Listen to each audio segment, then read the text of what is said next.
With Sword Art Online Progressive, the movie Scherzo of Deep Night now out in theaters, I wanted to take a second in this video to give you my thoughts on the movie and why I think that the Progressive series is going to save SAO.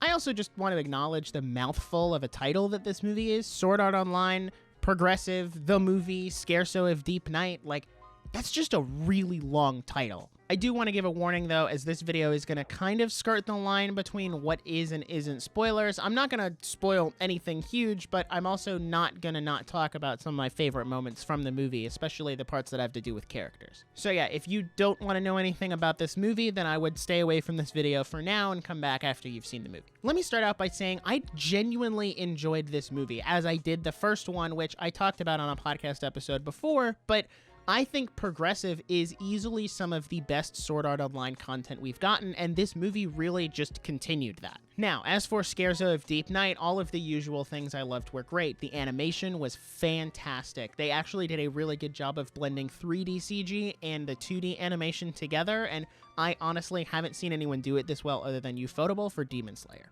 And the soundtrack was really killer as well, and that actually carried over from the SAO anime, and that's something that's kind of been consistent, is the music is usually always really good. And I want to take a second to specifically mention the sound design, because that is probably one of my favorite parts of Sword Art Online in general. Just how they do the swords clashing and all of the different sound effects and how all of that melds together really well, and the sounds of the sword skills. It's just...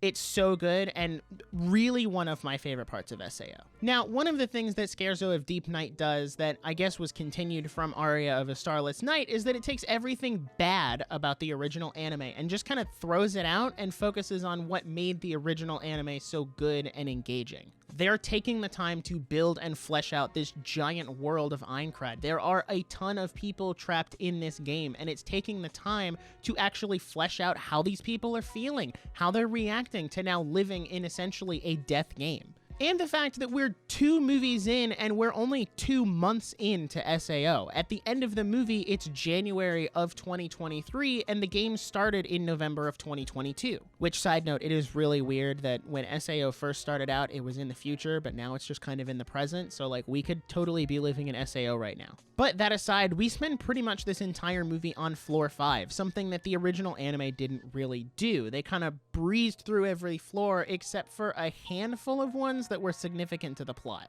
And this kind of pacing is how the anime should have been, not a random 2-year time skip after episode 3 and then we move on from there. And probably the best part of not having a 2-year time skip, and what I'm going to talk about for a majority of this video, is it builds the relationship between Kirito and Asuna. And honestly, Kirito and Asuna are probably the best part of the series. Like, they're the only reason I watched the anime all the way until its completion, because I just really love their relationship and them as characters. Everything else about it sucks, like, honestly. But this movie changes that, and instead of making me watch it just for Kirito and Asuna, I watched it for every other reason, but Kirito and Asuna do maintain the focus of the entire movie. And it takes time to not only build up their characters together, but also as individuals. And Kirito doesn't feel like this same edgy loner he was in the anime, since he really had no reason to be that way in the first place. And yes, he still is a beta tester, but he's a more confident beta tester who really just wants to use the skills and knowledge that he learned from the beta test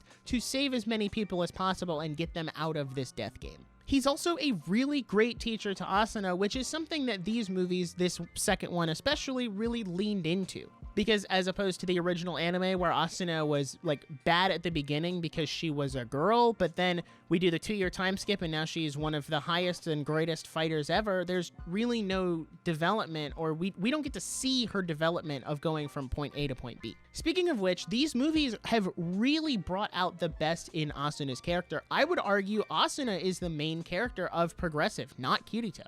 And instead of her being the typical, oh, look at me, I'm a girl boss, I'm so strong, she's actually kind of a failure, and there's a good reason for that, since she's not a gamer from the start like most of the other people playing this game. which is something that the first movie really leaned into and showcased how she's not a gamer and why she wouldn't have any of those gaming skills. And now we get to see her build up and develop those skills as she learns to play the game and she gets better. She has a learning curve, and that just makes everything she does after that so much more satisfying because we've seen the development, we've seen the growth, so it feels satisfying to see those moments. And there are plenty of moments in this movie where Asuna uses her brain and the textbook knowledge that she has from just being a smart person to get herself out of situations that she wouldn't have normally been able to get out of. But she can still acknowledge when she's in over her head and needs someone like Kirito or Mito to come help her out of that situation. And honestly, if things keep going the way they're going with these movies and building Kirito and Asuna's relationship,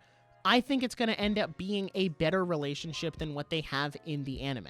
Because in the anime, Kirito and Asuna meet like once or twice, share a couple like short story arcs together, and then boom, they're dating and they're together and now they're married and then they have a kid and they're living together, and it's just kind of rushed. But this feels like they're really taking that time to build and flesh out the foundation of that relationship. Now, outside of Kirito and Asuna, I don't actually have a lot to say because that was my favorite part of the movie and what really engaged and engrossed me in it. But I will say the Floor 5 boss was really cool. It was really interesting and had a really cool setup, and the music was fantastic. It kind of like fit that gaming music while also kind of maintaining a serious and threatening tone. And Mito came back, which was cool, but I just kind of wish she'd stay around and like hang around with the main group and be a part of that, you know, core group of characters that we follow. And maybe she will be in the future because it seems like her and Asuna have hashed things out, but I don't know. Now, probably the more interesting side part of this movie is that it feels like they're really setting up to bring in the laughing coffin and the player killing incident that was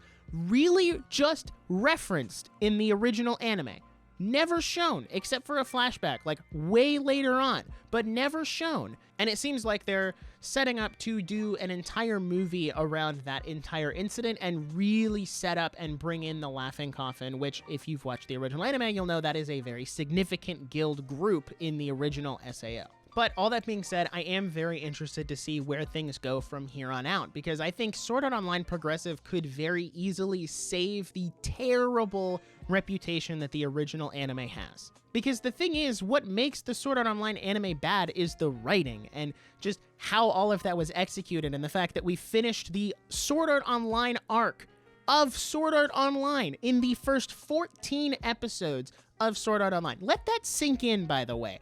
A majority of the anime, Sword Art Online, does not take place in Sword Art Online. And that is what Progressive is going to fix. It's going to actually make the series Sword Art Online by staying in Sword Art Online and fleshing it out and giving us the story that we wanted out of the original anime. So yeah, I don't know if they're going to continue this series as an anime that airs weekly or if they're going to do a third movie. Nothing's really been announced as of time of recording, but I wouldn't be surprised if they continued it based off of the success of these two movies. So yeah, that is all I have to say about Sword Art Online Progressive, the movie, So yeah, that's all I have to say about Sword Art Online Progressive, the movie Scherzo of Deep Night. I highly recommend this movie to anyone who wants to watch SAO. I would say watch Progressive over the original anime. Don't even watch the original anime at this point. Just watch Progressive because it is so much better for all of the reasons that I have already listed in this video.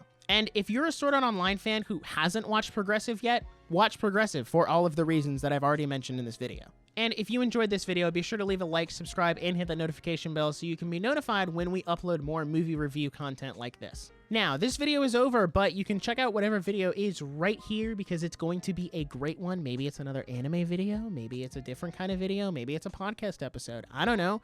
YouTube recommended it for you, so you should go watch that because this video is over.